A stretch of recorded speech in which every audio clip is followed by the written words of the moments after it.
السلام علیکم ورحمۃ اللہ وبرکاتہ سامعین، آج الحمدللہ سورۃ آل عمران کی آیت نمبر 164 سے ہم اپنے درس قرآن کا آغاز کرتے ہیں، اس دعا کے ساتھ کہ اللہ رب العزت اس کا ایک ایک لفظ ہمیں صحیح سمجھنے اور سمجھانے کی توفیق دے، پھر ہمارے عمل کا حصہ بن جائے، آمین۔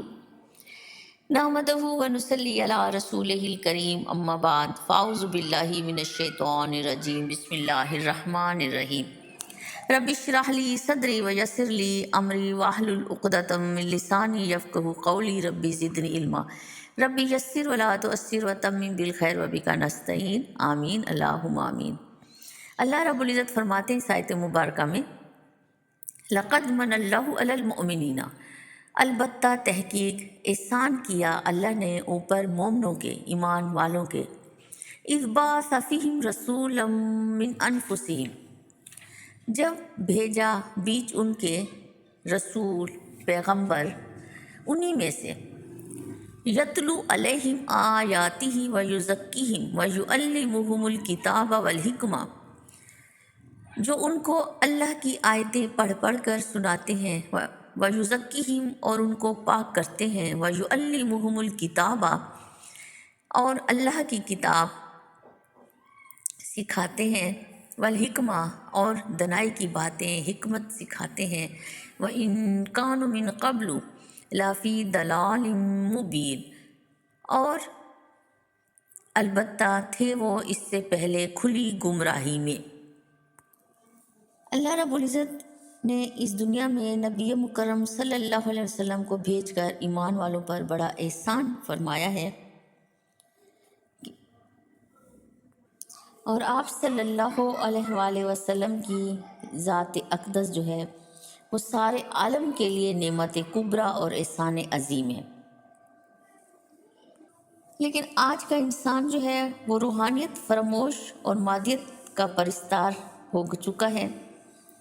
یہی وجہ ہے کہ وہ اپنی عقل سے کام نہیں لیتا۔ اگر آج کا انسان کے اندر غور و فکر کی صلاحیت ہوتی تو وہ اس احسان عظیم سے واقف ہوتا، مگر افسوس کہ آج کا انسان دنیا کے جانوروں میں ہوشیار ترین جانور سے زیادہ کچھ نہیں رہا۔ اس کو احسان اور انعام صرف وہ چیز نظر آتی ہے جو اس کا پیٹ بھرے اور نفسیانی خواہشات کا سامان مہیا کرے، وہ اصل حقیقت سے واقف نہیں ہے بلکہ غافل ہے۔ اصل حقیقت سے یوں کہا جائے تو غلط نہیں ہوگا کہ آج کا انسان غافل ہے۔ تو سامعین، ضرورت اس بات کی ہے کہ آج انسان کو یہ بتایا جائے، اس کو یہ پتہ ہونا چاہیے کہ اس کی حقیقت صرف ہڈیوں اور گوشت کا مجموعہ نہیں ہے۔ گوشت پوشت کا صرف جو وجود نظر آتا ہے یہ حقیقت نہیں ہے، بلکہ حقیقت انسان کی وہ روح ہے جو اس کے بدن کے ساتھ متعلق ہے۔ جب تک یہ روح اس کے بدن میں ہے اس وقت تک انسان انسان ہے اور اس کے حقوق انسانیت قائم ہے، خواہ وہ کتنا ہی کمزور کیوں نہ ہو جائے۔ انبیاء علیہ السلام اس دنیا میں آئے، اس لیے آئے کہ وہ انسانی روح کی صحیح تربیت کر کے انسان کو حقیقی انسان بنائے، تاکہ وہ ایسے کام کرے جو انسانیت کے لیے مفید ثابت ہوں۔ وہ درندے اور زہریلے جانوروں کی طرح دوسرے انسانوں کو ایذا اور تکلیف نہ دیتا پھرے، اور خود اپنے انجام سے بھی غافل نہ ہو، اور ایسے کام کرے جو اس دنیا میں رہ کر اپنی آخرت کو بہتر بنائے۔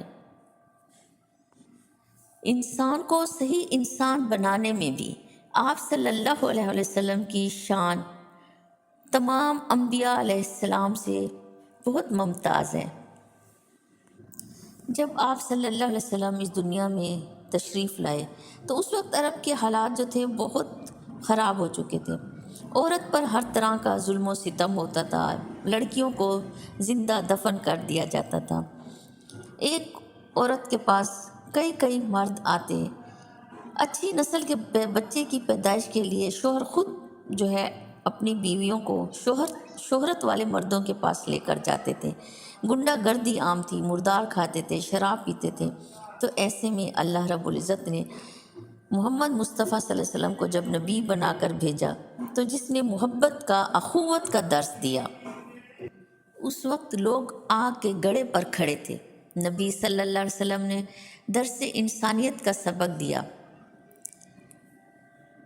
اور پہلی صلاحیت جو آپ صلی اللہ علیہ وسلم نے لوگوں میں پیدا کی، وہ آپ لوگوں کو اللہ کا کلام پڑھ کر سناتے، جو لوگوں کے دلوں پر اثر کرتا تھا۔ تو یہاں سے پتہ چلتا ہے سامعین کہ تلاوت کلام پاک جو ہے وہ دلوں کو نرم کرتی ہے۔ جس طرح فصل اگانے کے لیے زمین کو پہلے نرم کیا جاتا ہے تو پانی زمین میں جذب ہوتا ہے، سخت مٹی پانی جذب نہیں کر سکتی۔ تو دین کی بات بھی لوگوں تک پہنچانے کے لیے قرآن کو تجوید کے ساتھ پڑھ کر سنائیں، سمجھائیں۔ اور دوسرا جو یہاں آیاتی ہی کا مطلب سامنے آتا ہے وہ یہ ہے کہ کائنات کی نشانیوں پر غور و فکر کرنا سکھائیں لوگوں کو بھی اور خود بھی کریں۔ آپ صلی اللہ علیہ وسلم نے یہی کام کیا کہ لوگوں کے اندر غور و فکر کی عادت پیدا کریں، زمین و آسمان کو، قدرت کی پیدا کی ہوئی ہر چیز کو دیکھیں اور اس پر غور و فکر کریں، اور یہ صلاحیت انسان میں اس وقت پیدا ہوگی جب اس کو علم ہوگا۔ وَيُزَكِّهِمْ، اور پاک کرتا ہے ان کو، یعنی ان کا تزکیہ کرتا ہے۔ تزکیہ سے مراد ہے نشو و نما دینا۔ مثلا زمین پر جب کسان بیج ڈالتا ہے تو اس کے بعد اس کو پانی دیتا ہے، تو پودے کے ساتھ ساتھ گھاس پھوس بھی اگاتے ہیں، تو وہ اس فالتو گھاس کو نکال دیتا ہے۔ تو اس فالتو گھاس کو نکالنا کسان کے لیے ضروری ہوتا ہے، جو اس پودے کو آگے بڑھنے میں رکاوٹ بنتے ہیں۔ تو اسی طرح آیت کلام پاک بھی سنانے کے بعد، پڑھانے کے بعد ایسا ماحول فراہم کرنا، ایسی اشیاء سے بچانا جو انسان کو یا طالب علم کو آگے بڑھنے میں رکاوٹ بنتے ہیں، ان سے بچانا بھی بہت ضروری ہے۔ ان ساری باتوں کا خیال رکھنا کہ جو اس کی روحانیت کی ترقی میں رکاوٹ بنے، جو اس کے غور و فکر کی صلاحیت پیدا کرنے میں رکاوٹ بنے، ان تمام امور سے بچانا ضروری ہے۔ وَيُعَلِّمُهُمُ الْكِتَابَ، اور آیتیں سنانے کے بعد ان کا تزکیہ کرنے کے بعد کیا کرنا ہے؟ وَيُعَلِّمُهُمُ الْكِتَابَ، کتاب کی تعلیم دی، والحکمہ، اور حکمت سکھائی، دنائی کی باتیں بھی سکھائیں۔ تو سامعین، جہاں سے ہمیں پتہ چلا کہ تزکیہ نفس کے بغیر تعلیم بیکار ہے۔ تعلیم صرف کتاب کی نہیں بلکہ حکمت کی بھی تعلیم ضروری ہے، اور نبی صلی اللہ علیہ وسلم نے ایک جاہل قوم کو اس طرح سنوارا کہ آج وہ دنیا کی امام بن گئی۔ آج اگر ہم چاہتے ہیں کہ ہماری قوم سنور جائے، آج کا انسان سنور جائے، تو ہمیں بھی یہی طریقہ اختیار کرنا ہوگا۔ آج معتدل تعلیم کی ضرورت ہے، جس میں روحانیت بھی ہو، ڈسپلن بھی ہو، کردار کی تعمیر بھی ہو، اور یہ کام مسلسل کرنے سے آتا ہے۔ تربیت کے لیے کتاب کافی نہیں ہوتی، استاد کا ہونا بھی بہت ضروری ہوتا ہے۔ جو پودا مالی کے بغیر پروان چڑھے وہ لوگوں کے لیے نقصان دہ ثابت ہوتا ہے۔ تو سامعین، آپ صلی اللہ علیہ وسلم نے جو تعلیمات اور ان کے رواج دینے کے جو طریقے چھوڑے ہیں، اس پر پورا عمل کرنے والے ہی اس مقام کو پا سکتے ہیں جو صحابہ کرام نے پایا ہے۔ یہ تعلیمات سارے عالم کے لیے ہیں، اس لیے آپ صلی اللہ علیہ وسلم کا وجود پورے عالم انسانیت کے لیے احسان عظیم ہے، گو کہ اس سے پورا نفع جو ہے مومنین نے ہی اٹھایا ہے۔ آگے کی آیت میں پھر غزوہ احد کا ذکر آ گیا۔ اولما اصابتکم مصیبت قد اصبتم مثلیہا، اولما، کیا بھلا جب، اصابتکم مصیبت، پہنچی تم کو مصیبت، کوئی مصیبت، قد اصبتم مثلیہا، البتہ تحقیق پہنچایا تھا تم نے دگنی اس کے، یعنی جب جنگ احد میں مسلمانوں کو شکست ہوئی تو مسلمانوں کو بہت تکلیف ہوئی، تو کہ یہ تکلیف، یہ شکست ہمیں کیسے ہو گئی کہ آپ صلی اللہ علیہ وسلم ان کے اندر موجود تھے، ان کے درمیان موجود تھے، تو وہ یہ سوچ بھی نہیں سکتے تھے کہ آپ کی موجودگی کے باوجود ہمیں شکست ہو سکتی ہے۔ تو اللہ رب العزت فرما رہے ہیں کہ احد سے پہلے بدر میں اس سے ڈبل تکلیف تم ان کو پہنچا چکے ہو۔ آج اگر 70 صحابہ تمہارے شہید ہوئے ہیں تو اس وقت 70 کافر بھی ان کے شہید مارے گئے تھے، 70 کافر بھی موت کے گھاٹ تم نے اتارے، اور 70 لوگ ان کے قیدی بھی بنا کر لے آئے تھے، تو تم ان کو ڈبل تکلیف پہلے پہنچا چکے ہو۔ قل تم انا ھذا، کہاں سے ہوا یہ؟ آپ کہہ رہے ہو کہ یہ مصیبت ہم پر کہاں سے آ گئی، اس پر تمہیں تکلیف ہو رہی ہے۔ قل ہوا من عند انفسکم، کہہ دو کہ یہ تمہاری ہی شامت اعمال ہے، تمہارے ہی نفسوں کی وجہ سے تم پر آئی ہے۔ ان اللہ علی کل شیء قدیر، بے شک اللہ تو ہر چیز پر قادر ہے۔ کہ کل اللہ نے تمہیں شاندار فتح دی تھی مال و اسباب کی کمی کے باوجود، اور آج اللہ نے جیتی ہوئی جنگ کو شکست میں بدل دیا۔ یہ اللہ کی قدرت ہے، اللہ جو چاہے کر سکتا ہے۔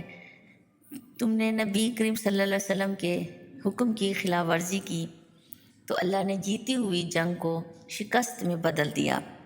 سامعین، ہوتا یہ ہے کہ دین کا کام کرنے والوں کو یہ خوش فہمی ہوتی ہے کہ ہم تو حق کے لیے نکلے ہیں، ہم کو تو کوئی تکلیف نہیں ہو سکتی، ہماری تو منزل آسان ہے۔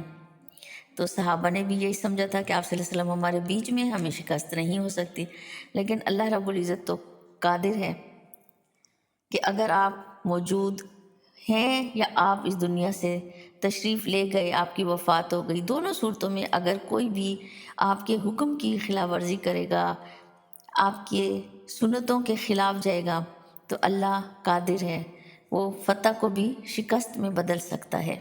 تو لوگوں کو یہ سکھانا مقصود تھا۔ تو سامعین، حق کے راستے پر محنت اور کوشش کرنی پڑتی ہے۔ اللہ نے اسباب کی دنیا بنائی ہے، جو فطرت کے قائم کردہ نظام کی بغاوت کرے گا، ان اصولوں کو چھوڑے گا اور یہ سوچے گا کہ کچھ نہ کیے بغیر صرف اللہ کا نام لینا ہی کامیابی کی علامت ہے، تو یہ غلط فہمی ہے۔ غزوہ احد کی ناکامی اس لیے ہوئی تھی۔ مومن سست اور کاہل اور اوور کانفیڈنس نہیں ہوتا، وہ اسباب کے ساتھ تدبیر بھی کرتا ہے، محنت بھی کرتا ہے، جوش کے ساتھ ساتھ ہوش سے کام لیتا ہے، تدبیر کے ساتھ ساتھ پلاننگ کرتا ہے، محنت کرتا ہے، پھر قدم بڑھاتا ہے تو اللہ اس کی مدد کرتا ہے۔ یہ شکست تم لوگوں کی وجہ سے آئی ہے، تم نے النبی صلی اللہ علیہ وسلم کی بات نہیں مانی، تو اللہ تو قادر ہے، جس سے چاہے جتوا سکتا ہے، جسے چاہے ہروا سکتا ہے۔ تو یہاں مومن کو تدبیر سے کام لینے کا حکم دیا جا رہا ہے۔ وآخر دعوانا ان الحمد للہ رب العالمین، سبحانک اللہم و بحمدک، اشہد ان لا الہ الا انت، استغفرک و اتوب الیک۔